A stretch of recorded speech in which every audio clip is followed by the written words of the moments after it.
Hallelujah. ദൈവനാമത്തിന് മഹത്വം ഉണ്ടായിരിക്കട്ടെ. Ave Maria. പ്രിയമുള്ളവരെ, കുറച്ച് ദിവസങ്ങളിൽ യൂട്യൂബിൽ ഞാനത് കണ്ടുവെങ്കിൽ പോലും ഞാൻ അത്ര കാര്യമായിട്ട് ശ്രദ്ധിച്ചില്ല. ഒന്നാമത് സുഖമില്ലല്ലോ എന്നോർത്ത് ഞാൻ വല്ലാതെ ശ്രദ്ധിച്ചില്ല. അരവണ കഴിക്കാമോ എന്ന് ചോദിച്ച് വിഗ്രഹത്തിന്റെ ഒരു ചെപ്പും കാണിച്ചുകൊണ്ട് ഒരു വൈദികൻ ഇരുന്ന് പ്രസംഗിക്കുന്നതാണ്. എൻ്റെ പൊന്നുമക്കളെ, കുറെ പ്രായമായി നമുക്ക്, അല്ലേ? നമ്മള് 60കളിലേക്ക് ഇനി പോവാൻ പോവാണ്.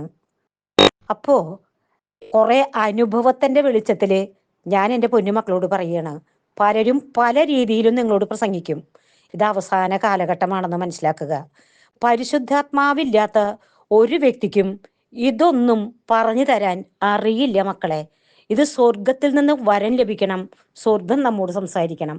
സങ്കീർത്തനങ്ങളുടെ പുസ്തകം, അതിനകത്ത് 106 സങ്കീർത്തനം 28 തിരുവാക്യം, അവർ പെയോറിലെ ബാലിന്റെ അനുയായികളായി നിർജീവ ദേവന്മാർക്ക് അർപ്പിച്ച ബലിവസ്തുക്കൾ ഭക്ഷിച്ചു. അവർ തങ്ങളുടെ പ്രവർത്തികൾ കൊണ്ട് കർത്താവിന്റെ കോപം ജ്വലിപ്പിച്ചു. അവരുടെ ഇടയിൽ ഒരു മഹാമാരി പടർന്നു പിടിച്ചു. എന്ത് എന്തുകൊണ്ട് അതങ്ങനെ വന്നത്? അവർ ദേവന്മാർക്ക് അർപ്പിച്ച ബലിവസ്തു ഭക്ഷിച്ചത് കൊണ്ട്. അത് ബലിവസ്തുവാണ് മക്കളെ. അത് കഴിക്കാൻ നമുക്ക് അനുവാദമില്ല. കുറച്ചും കൂടി നന്നായിട്ട് അവരോട് നമ്മൾ എന്തെങ്കിലും നമ്മുടെ ക്രിസ്തുമസ് ആണ് ഘോഷിക്കുന്ന പറഞ്ഞാൽ അവര് ചെയ്യൂ? അവര് ചെയ്യില്ല. ഞങ്ങളൊക്കെ ഹിന്ദുക്കളായിരുന്ന കാലഘട്ടത്തില് ഇങ്ങനെയൊന്നും പറഞ്ഞാൽ ഞങ്ങൾ അത് കേൾക്കാൻ തയ്യാറാവില്ലായിരുന്നു. കാരണം ഞങ്ങൾ ഞങ്ങളുടേതായിട്ടുള്ള ഒരു ചിട്ടവട്ടത്തെ കൂടിയായിരുന്നു അന്ന് കാലത്ത് പോയിക്കൊണ്ടിരുന്നത്. ഇതൊന്നും കേൾക്കാൻ നമ്മൾ തയ്യാറായിരുന്നില്ല. അത് നമ്മളെ പഠിപ്പിക്കാതെ ഇരുന്നത് കൊണ്ട് കുറെ ലേറ്റായിട്ട് നമ്മൾ കർത്താവിനെ അറിയാൻ അവസരം ഉണ്ടായുള്ളൂ. കുറേയും കൂടെ നേരത്തെ നമ്മൾ കർത്താവിനെ അറിഞ്ഞിരുന്നുവെങ്കിൽ അന്ന് ഈ മൊബൈലും ഇങ്ങനെ ചേച്ചിയെ പോലെ പറയാൻ ആരെങ്കിലും ഉണ്ടായിരുന്നെങ്കിൽ കുറേയും കൂടെ നേരത്തെ തമ്പുരാനെ അറിയാമായിരുന്നു എന്നാണ് ഇന്ന് മനസ്സിലുള്ള ഒരു ചിന്താഗതി. ഇത്രമാത്രം അലയേണ്ടിയിരുന്നില്ല. ആ ഒറ്റ പ്രസംഗത്തില്, ആ ഒരു വീഡിയോയില് കമന്റുകൾ ഇട്ടിട്ടുണ്ട് അനേക മക്കള്. എത്ര മനോഹരമായ കമന്റുകളാണ്! അല്ല, ഞങ്ങൾക്ക് ഇങ്ങനെയൊക്കെ ജീവിക്കാനാണ് ഇഷ്ടം എന്നുള്ളവര് അതിന് കൈയടിക്കും, അതിന് പോവാൻ അവർക്ക് താല്പര്യമാണ്. എന്നാൽ അനേക മക്കൾ പറഞ്ഞിരിക്കുന്നു, അങ്ങനെ കുറെ പേര് അത് കഴിച്ചിട്ട് അവരുടെ കുടുംബത്തെ എന്തെങ്കിലും ദ്രോഹങ്ങളോ കഷ്ടങ്ങളോ ഉണ്ടായാൽ അച്ഛൻ എന്താ ദണ്ണം എന്ന് വരെ ചോദിച്ചിട്ടുള്ളവരുണ്ട്. അതിന്റെ കമന്റിന്റെ ഇത് ഞാൻ കമന്റ് വായിച്ചതാണ്. അപ്പൊ ഞാൻ കണ്ടത് കൊണ്ട് പറയാണ്, നമുക്കിത് കഴിക്കാൻ അനുവാദം ഇല്ല കേട്ടോ മക്കളെ. രണ്ടാമത് അച്ഛൻ പറയും പൊട്ട് വെക്കാമോ? അപ്പൊ അത് ഇതൊക്കെ ബൈബിളാണ്, വചനമാണത്. അല്ല, ഇനി ഞങ്ങൾ ഇതൊക്കെ വെക്കും. മൂറോൻ തയ്ച്ച നെറ്റിയാണ്, പൊട്ട് വെക്കാൻ നമുക്ക് അനുവാദമില്ല. മൂക്ക് കുത്താനും നമുക്ക് അനുവാദമില്ല. പാദസരടാനും നമുക്ക് അനുവാദമില്ല. പക്ഷേ എനിക്കതൊക്കെ വേണം, ഞാനതൊക്കെ ചെയ്യും. ചെയ്തോളൂ, ആര് പറഞ്ഞു വേണ്ടാന്ന്? കർത്താവ് പറയുന്നു, അഗ്നിയും ജലവും നിന്റെ മുൻപിലുണ്ട്, നിനക്ക് ഇഷ്ടമുള്ളത് എടുക്കാം, നിനക്ക് അതിനുള്ള സ്വാതന്ത്ര്യമുണ്ട്.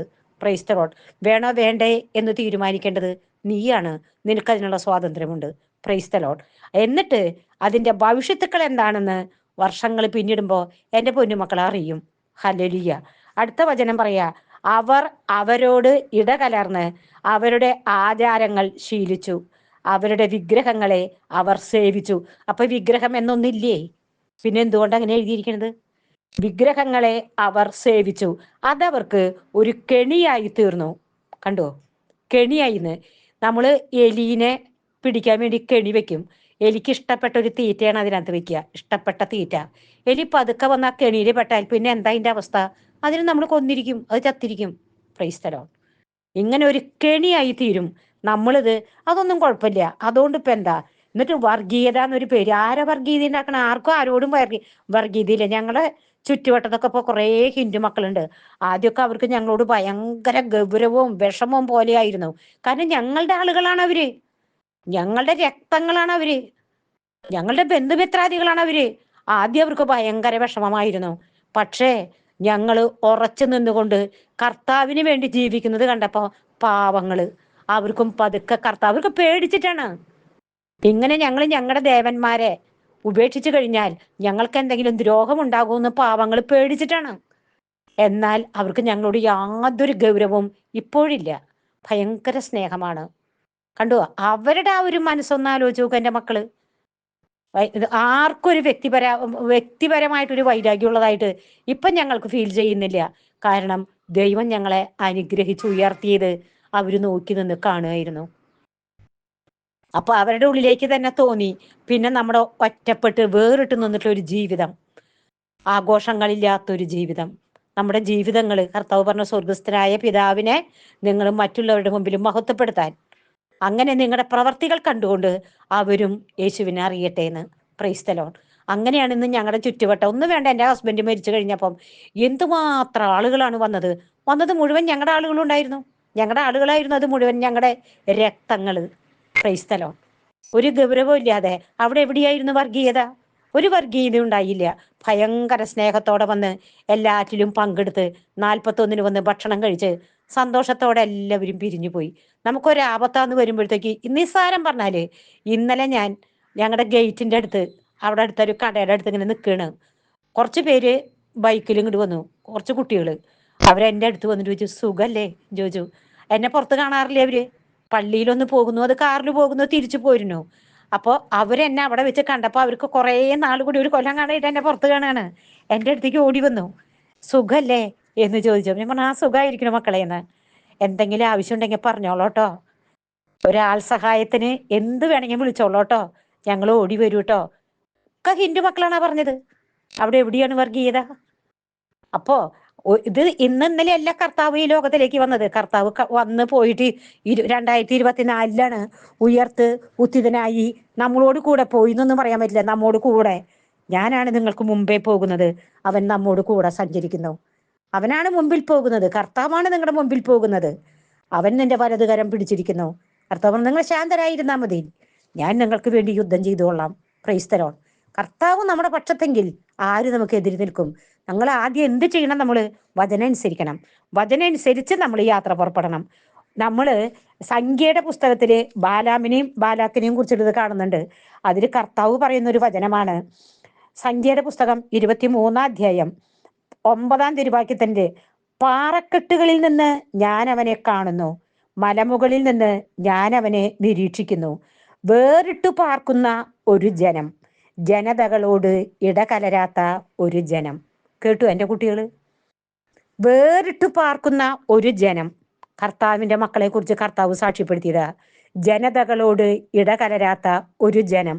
അവിടെ വർഗീയതയുടെ ഒരു പ്രശ്നവും വരുന്നില്ല, ഇടകലരുന്നില്ല എന്ന് കർത്താവ് ഉദ്ദേശിച്ചത്. അവർ ഉത്സവങ്ങളായാലും അവരുടെ ഇത്തരത്തിലുള്ള ശബരിമലയിൽ കയറല്, അത് അവർക്ക് പറഞ്ഞിട്ടുള്ളതാണ്. അവരുടെ കണ്ണ് ഒരു നാൾ തുറന്നു കഴിയുമ്പോൾ അവരോട് ദൈവം ആവശ്യപ്പെടുന്ന ഒരു സമയത്ത് അവർക്കും ഇത് തുറന്നു കിട്ടും. ആ സമയത്ത് അവർ വന്നുകൊള്ളും. Praise the Lord. ആരും അവരെ കുറ്റപ്പെടുത്താനും പോണ്ട, അവരെ ഒറ്റപ്പെടുത്താനും. അവർക്കൊരാവശ്യം വന്നാൽ നമ്മൾ അവരെ സഹായിക്കണം. Price the Lord. ഇപ്പൊ അതിന് എനിക്ക് പറഞ്ഞു തരാൻ പറ്റാവുന്ന ഒരു കാര്യമാണ്. ഇപ്പൊ ഇന്നലെ ആ കുട്ടികളെ എന്നോട് ചോദിച്ചതുപോലെ, ഞാൻ ആ മുറ്റത്ത് ആ ഗേറ്റിന്റെ അവിടെ എങ്ങാനും വീണ് കിടക്കുകയാണെന്ന് വിചാരിക്കുക, ആ കടന്നു പോകുന്നവൻ ഹിന്ദു ആണെന്ന് പറഞ്ഞുകൊണ്ട് അവൻ എന്നെ എടുത്ത് പൊക്കാതിരിക്കുവോ? എന്നെ പൊക്കി ഹോസ്പിറ്റലിലേക്ക് ചിലപ്പോൾ ഇവനായിരിക്കും, അവന്റെ ബ്ലഡ് ആയിരിക്കും ഒരു പക്ഷെ എനിക്ക് കയറ്റി തരുന്നത്. അതുകൊണ്ട് അവിടെ ഒരു വർഗീയത വെക്കേണ്ട യാതൊരു കാര്യമില്ല. പക്ഷേ വചനം അനുസരിച്ച് മുൻപോട്ട് പോവുക. Price the Lord. ഹല്ലേലൂയ. എസെക്കിയേലിന്റെ പുസ്തകം 18-ാം അധ്യായം 5-ാം തിരുവാക്യം, ഒരുവൻ നീതിമാനും നീതിയും ന്യായവും അനുസരിച്ച് പ്രവർത്തിക്കുന്നവനും ആണെന്നിരിക്കട്ടെ, അവൻ പൂജാഗിരികളിൽ വെച്ച് ഭക്ഷിക്കുകയോ ഇസ്രായേലിലെ വിഗ്രഹങ്ങളുടെ നേരെ കണ്ണുയർത്തുകയോ ചെയ്യുന്നില്ല. അപ്പൊ ഇത് കഴിക്കാൻ നമുക്ക് അനുവാദം ഉണ്ടോ? ഇല്ല. വചനമാണ് നമ്മളോട് പറയുന്നത്. കർത്താവിന്റെ വചനം കേൾക്കണമെങ്കിലും വചനം അറിയണമെങ്കിലും പരിശുദ്ധാത്മാവ് വേണം, അല്ലാതെ ഇത് മനസ്സിലാവില്ല. ഇതൊരു തമാശയായിട്ട് എടുക്കുകയാണ്, നല്ല തമാശയാണിത്. അപ്പൊ ഞങ്ങൾക്കൊക്കെ ഇത് എന്തു ആവാം, അതൊക്കെ എല്ലാവരും കേൾക്കും, ഞങ്ങൾക്ക് കൈയടിക്കും എന്നൊരു തോന്നൽ വന്നിട്ട് അങ്ങോട്ട് വിളിച്ചു പറയാണ്. അതിനിടയിൽ പെന്തക്കോസ്തുകാരുന്ന് എന്തോ വിളിച്ചു പറയുന്നുണ്ട്. എന്താ എന്താ പെന്തക്കോസ്തുകാർക്ക് കുഴപ്പമൊന്നും എനിക്ക് ഇങ്ങനെ കേൾക്കുമ്പോൾ തോന്നിപ്പോകുന്നു. അവര് മനോഹരമായിട്ട് വചനം പ്രസംഗിക്കുന്നു. അവര് വിശുദ്ധ കുർബാനയും പരിശുദ്ധ അമ്മയും അവര് ധിക്കരിക്കുന്നൊന്നുമില്ല. അവരപ്പം മുറിക്കലൊക്കെ 3 ദിവസം, എനിക്ക് അങ്ങനെ പറയാൻ തോന്നിപ്പോകും അത് കേട്ട് കഴിയുമ്പോൾ. ഇങ്ങനെയൊക്കെ കേട്ട് കഴിയുമ്പോൾ ഇത് എന്താ ഈ പറയുന്നതെന്ന് ഒരു വിമർശനം പറയാൻ ആരും വരുന്നില്ല. എന്നിട്ട് അനേകം മക്കൾ വഴി തെറ്റാണ്. ഇത് ശരിയാണെന്ന് വിചാരിച്ചുകൊണ്ട് തെറ്റായ വഴിയിലൂടെ അനേകം മക്കൾ കടന്നു പോവും. പാവങ്ങള്. കർത്താവിന് എൻ്റെ ജനത്തെ കണ്ടുകൊണ്ടിരിക്കുക, അവരോട് ദയ തോന്നുന്നു, ഇടയനില്ലാത്ത ആടുകളെ പോലേന്ന്.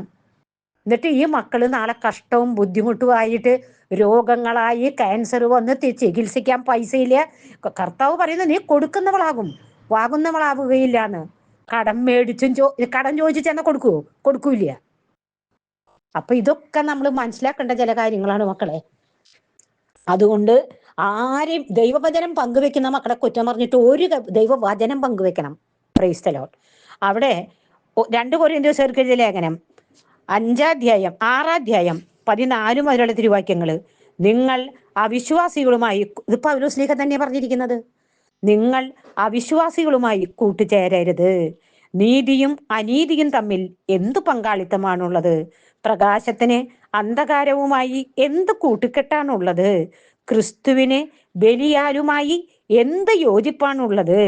വിശ്വാസിക്ക് അവിശ്വാസിയുമായി എന്താണ് പൊതുവിലുള്ളത്? ദൈവത്തിന്റെ ആലയത്തിന് വിഗ്രഹങ്ങളുമായി എന്ത് പൊരുത്തമാണുള്ളത്? അപ്പൊ ഏതാ വിഗ്രഹം? കണ്ടോ? വിഗ്രഹങ്ങളുമായി എന്ത് പൊരുത്തമാണുള്ളത്? നമ്മൾ ജീവിക്കുന്ന ദൈവത്തിന്റെ ആലയമാണ്. എന്തെന്നാൽ ദൈവം അരുളി ചെയ്തിരിക്കുന്നു, ഞാൻ അവരിൽ വസിക്കുകയും അവരുടെ ഇടയിൽ വ്യാപരിക്കുകയും ചെയ്യും. ഞാൻ അവരുടെ ദൈവമായിരിക്കും, അവർ എൻ്റെ ജനവുമായിരിക്കും. ആകയാൽ അവരിൽ നിന്ന് വേർപിരിയുവിൻ എന്ന് കർത്താവ് അരുളി ചെയ്യുന്നു. അശുദ്ധമായതൊന്നും നിങ്ങൾ തൊടരുത്. കേട്ടല്ലോ എൻ്റെ മക്കള്? അശുദ്ധമായതൊന്നും നിങ്ങൾ തൊടരുത്. അപ്പോൾ ഞാൻ നിങ്ങളെ സ്വീകരിക്കും.